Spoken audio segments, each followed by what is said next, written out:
The Digha Nikaya. Collection of Long Discourses. 13 Tevijja Sutta. The Threefold Knowledge. The Way to Brahma. Thus have I heard. Once the Lord was touring Kosala with a large company of some 500 monks. He came to a Kosalan Brahmin village called Manasakata, and stayed to the north of the village in a mango grove on the bank of the river Theravada. And at that time many very well-known and prosperous Brahmins were staying at Manasakata, including Kanki, Tarukha, Pakharasati, Jayadusani, and Todiyya. And Vasetha and Bharadvaha went strolling along the road, and as they did so, an argument broke out between them on the subject of right and wrong paths. The young Brahmin Vasetha said, "This is the only straight path, this is the direct path, the path of salvation that leads one who follows it to union with Brahma, as is taught by the Brahmin Pakharasati." And the young Brahmin Bharadvaha said, "This is the only straight path, as taught by the Brahmin Tarukha." And Vasetha could not convince Bharadvaha, nor could Bharadvaha convince Vasetha. Then Vasetha said to Bharadvaha, "This ascetic Gotama is staying to the north of the village. And concerning this blessed Lord a good report has been spread about.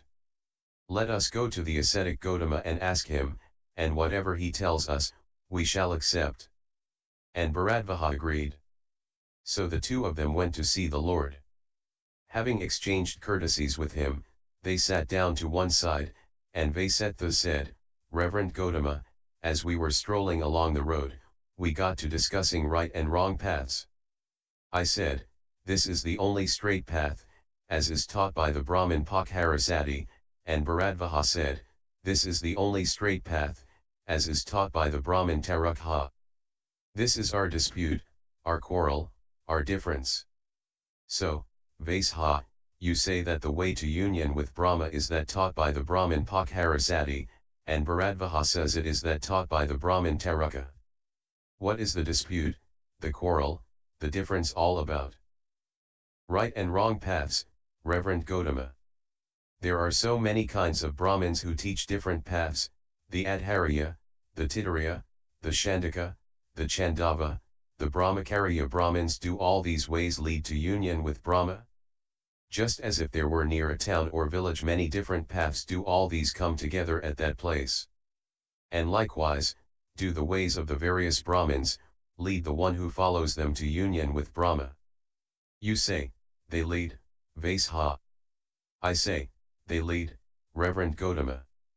You say, they lead, Vaseha. I say, they lead, Reverend Gotama. You say, they lead, Vasetha. I say, they lead, Reverend Gotama. But, Vaseha, is there then a single one of these Brahmins learned in the three Vedas who has seen Brahma face to face? No, Reverend Gotama. Then has the teacher's teacher of any one of them seen Brahma face to face? No, Reverend Gotama. Then has the ancestors 7 generations back of the teacher of one of them seen Brahma face to face? No, Reverend Gotama. Well then, Vaseha, what about the early sages of those Brahmins learned in the three Vedas, the makers of the mantras, the expounders of the mantras, whose ancient verses are chanted, pronounced, and collected by the Brahmins of today, and sung and spoken about, such as Athaka, Vamaka, Vamadeva, Vesamita, Yamataki, Angirasa, Bharadvaha, Vasetha, Kasapa, Bhagu? Did they ever say, "We know and see when, how, and where Brahma appears"? No, Reverend Gotama.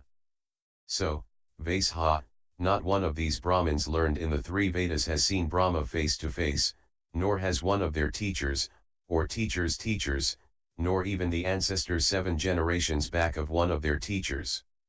Nor could any of the early sages say, "We know and see when, how, and where Brahma appears." So what these Brahmins learned in the three Vedas are saying is, we teach this path to union with Brahma that we do not know or see, this is the only straight path, leading to union with Brahma. What do you think, Vaseha? Such being the case, does not what these Brahmins declare turn out to be ill-founded? Yes indeed, Reverend Gotama. Well, Vaseha, When these Brahmins learned in the three Vedas teach a path that they do not know or see, saying, this is the only straight path, this cannot possibly be right. Just as a file of blind men go on, clinging to each other, and the first one sees nothing, the middle one sees nothing, and the last one sees nothing, so it is with the talk of these Brahmins learned in the three Vedas, the first one sees nothing, the middle one sees nothing, the last one sees nothing. The talk of these Brahmins learned in the three Vedas turns out to be laughable, mere words, empty and vain. What do you think, Vaisha? Do these Brahmins learned in the three Vedas see the sun and moon just as other people do, and when the sun and moon rise and set do they pray, sing praises, and worship with clasped hands? They do, Reverend Gautama. What do you think, Vaisha? These Brahmins learned in the three Vedas, who can see the sun and moon just as other people do, can they point out a way to union with the sun and moon, saying, this is the only straight path, that leads to union with the sun and moon? No, Reverend Gautama. So, Vaisha, these Brahmins learned in the three Vedas cannot point out a way to union with the sun and moon, which they have seen. And, 2, none of them has seen Brahma face to face, nor has even the ancestors 7 generations back of one of their teachers. Nor could any of the early sages say, we know and see when, how, and where Brahma appears. Does not what these Brahmins declare turn out to be ill-founded? Yes indeed, Reverend Gautama. Vaisha, it is just as if a man were to say, I am going to seek out and love the most beautiful girl in the country. They might say to him, do you know what caste she belongs to? No. Well, do you know her name, her clan, whether she is tall or short, dark or light complexioned, or where she comes from? No. And they might say, well then, you don't know or see the one you seek for and desire, and he would say, no. Does not the talk of that man turn out to be stupid? Certainly, Reverend Gautama. Then, Vaisha, it is like this, not one of these Brahmins has seen Brahma face to face, nor has one of their teachers. Yes indeed, Reverend Gautama. That is right, Vaisha. When these Brahmins learned in the three Vedas teach a path that they do not know and see, this cannot possibly be right. Vaisha, it is just as if a man were to build a staircase for a palace at a crossroads. People might say, this staircase for a palace, do you know whether the palace will face east or west, north or south, or whether it will be high, low, or of medium height? And he would say, no. And they might say, well then, you don't know or see what kind of a palace you are building the staircase for, and he would say, no. Does not the talk of that man turn out to be stupid? Certainly, Reverend Gautama. Vaisha, it is just as if this river Sigalovada were brimful of water so that a crow could drink out of it, and a man should come along wishing to cross over, to get to the other side, to get across, and, standing on this bank, were to call out, come here, other bank, come here. What do you think, Vaisetta? Would the other bank of the river Sigalovada come over to this side on account of that man's calling, begging, requesting, or wheedling? No, Reverend Gautama. Well now, Vaisetta, those Brahmins learned in the three Vedas who persistently neglect what a Brahmin should do, and persistently do what a Brahmin should not do, declare, we call on Indra, Soma, Varuna, Isana, Pājapati, Brahma, Mahidhi, Yama. But that such Brahmins who persistently neglect what a Brahmin should do, will, as a consequence of their calling, begging, requesting or wheedling, attain after death, at the breaking up of the body, to union with Brahma that is just not possible. Vaisetta, it is just as if this river Sigalovada were brimful of water so that a crow could drink out of it, and a man should come wishing to cross over, but he was bound and piniwound on this side by a strong chain, with his hands behind his back. What do you think, Vaisetta? Would that man be able to get to the other side? No, Reverend Gautama. In just the same way, Vaisetta, in the Aryan discipline these 5 strands of sense desire are called bonds and fetters. Which 5? Forms seen by the eye which are agreeable, loved, charming, attractive, pleasurable, arousing desire, sounds heard by the ear, smells smelled by the nose, tastes savored by the tongue, contacts felt by the body which are agreeable, arousing desire.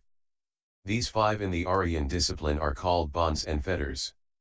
And, Vaisetta, those Brahmins learned in the 3 Vedas are enslaved, infatuated by these 5 strands of sense desire, which they enjoy guiltily, unaware of danger, knowing no way out. But that such Brahmins learned in the 3 Vedas, who persistently neglect what a Brahmin should do, who are enslaved by these 5 strands of sense desire, knowing no way out, should attain after death, at the breaking up of the body, to union with Brahma. That is just not possible. It is just as if this river Asiravati were brimful of water so that a crow could drink out of it, and a man should come along wishing to cross over, and were to lie down on this bank, covering his head with a shawl. What do you think, Vaisetta? Would that man be able to get to the other side? No, Reverend Gotama. In the same way, Vaisetta, in the Aryan discipline these 5 hindrances are called obstacles, hindrances, coverings up, envelopings. Which 5? The hindrance of sensuality, of ill will, of sloth and torpor, of worry and flurry, of doubt. These 5 are called obstacles, hindrances, coverings up, envelopings. And these Brahmins learned in the 3 Vedas are caught up, hemmed in, obstructed, entangled in these 5 hindrances.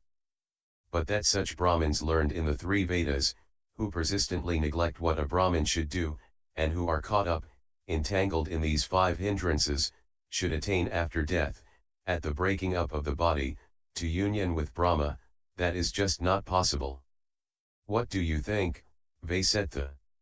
What have you heard said by Brahmins who are venerable, aged, the teachers of teachers?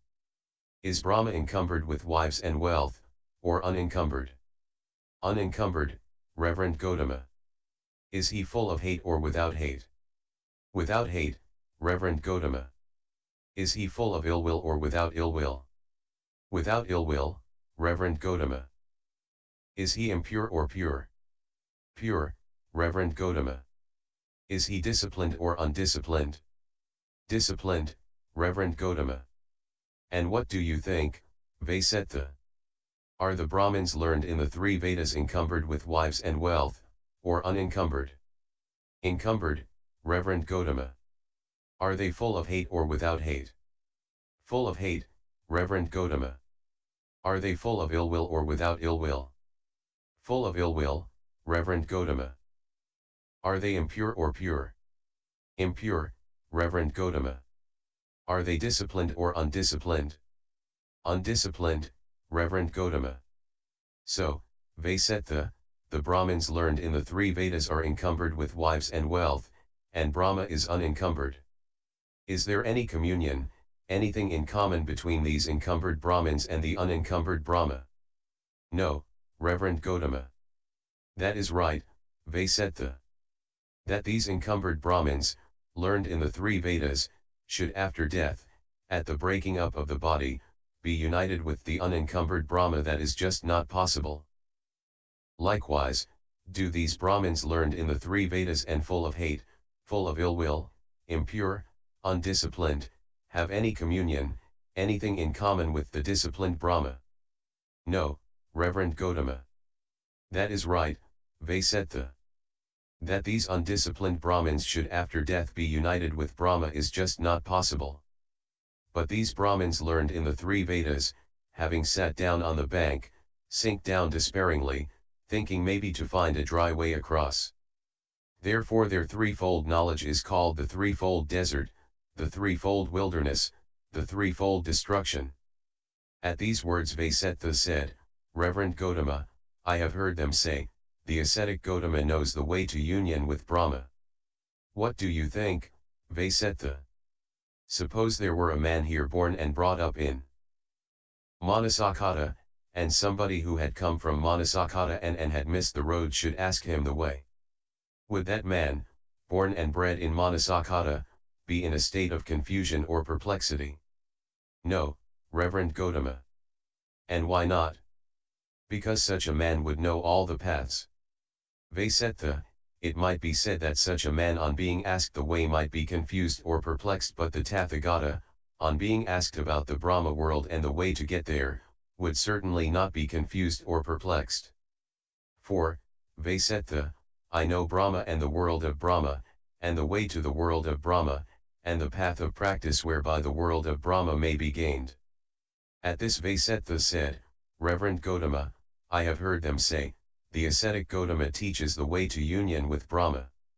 It would be good if the Reverend Gautama were to teach us the way to union with Brahma. May the Reverend Gautama help the people of Brahma. Then, Vaisetta, listen, pay proper attention, and I will tell you. Very good, Reverend Sir, said Vaisetta. The Lord said, Vaisetta, a Tathagata arises in the world, an Arahant, fully enlightened Buddha, endowed with wisdom and conduct, welfarer, knower of the worlds, incomparable trainer of men to be tamed, teacher of gods and humans, enlightened and blessed.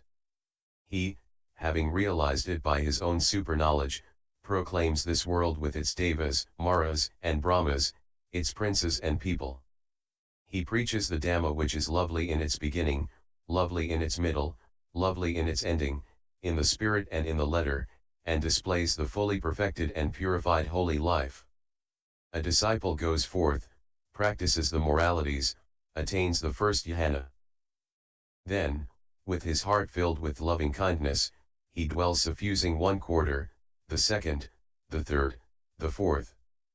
Thus he dwells suffusing the whole world, upwards, downwards, across, everywhere, always with a heart filled with loving kindness, abundant, unbounded, without hate or ill will. Just as if a mighty trumpeter were with little difficulty to make a proclamation to the four quarters, so by this meditation, Vaisetta, by this liberation of the heart through loving kindness, he leaves nothing untouched, nothing unaffected in the sensuous sphere. This, Vaisetta, is the way to union with Brahma. Then with his heart filled with compassion, with sympathetic joy, with equanimity he dwells suffusing one quarter, the second, the third, the fourth.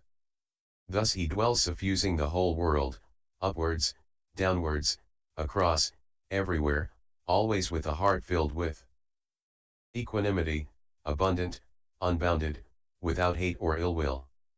Just as if a mighty trumpeter were with little difficulty to make a proclamation to the four quarters, so by this meditation, Vaisetta, by this liberation of the heart through compassion, through sympathetic joy, through equanimity, he leaves nothing untouched, nothing unaffected in the sensuous sphere. This, Vaisetta, is the way to union with Brahma. What do you think, Vaisetta? Is a monk dwelling thus encumbered with wives and wealth or unencumbered? Unencumbered, Reverend Gautama.